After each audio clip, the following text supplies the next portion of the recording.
When setting up a WordPress installation, it's very important to make one crucial change to the default WordPress settings.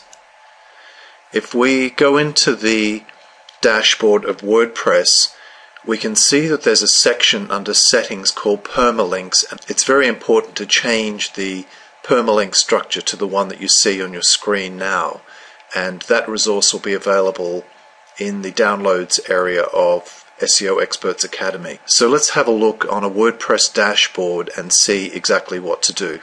So here on one of my niche site flip projects, we scroll down under the settings tab here on the left, and we need to click on permalinks.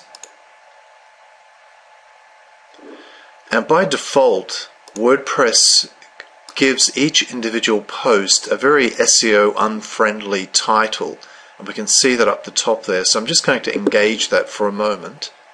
I'm going to save changes, and if we have a look at an individual post page on the site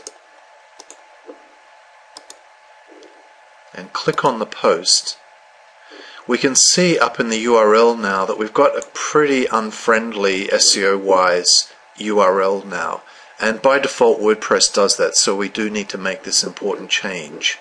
So if we come back to Permalink settings, click on custom structure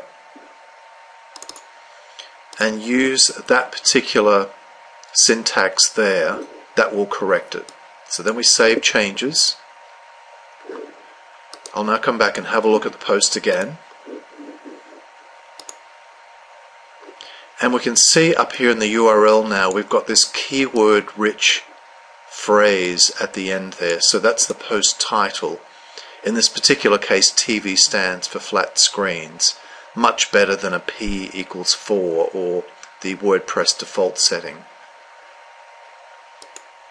Now, one other quick issue worth mentioning is that if you have an exact match domain, it's quite important to leave your post category as uncategorized. Otherwise, it will look like there's too much keyword stuffing in the URL.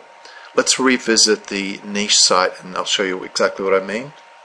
So we can see up here in the URL, I've got the domain name is tvstandsforflatscreens.co. So that's the keyword that obviously I'm looking to rank for. And the post is also called TV stands for flat screens. So if I made the category also TV stands for flat screens, we'd have the keyword 3 times in the URL. So that's just too much. It kind of looks like keyword stuffing. If you do not have an exact match domain, you could make the keyword also your category and you still just have 2 of the 3 in the URL. But just to recap, if you do have an exact match domain, avoid having it occurring 3 times in your URL. It just looks like too much. But with all your WordPress settings, it's very important to make this custom structure change in the permalinks under settings.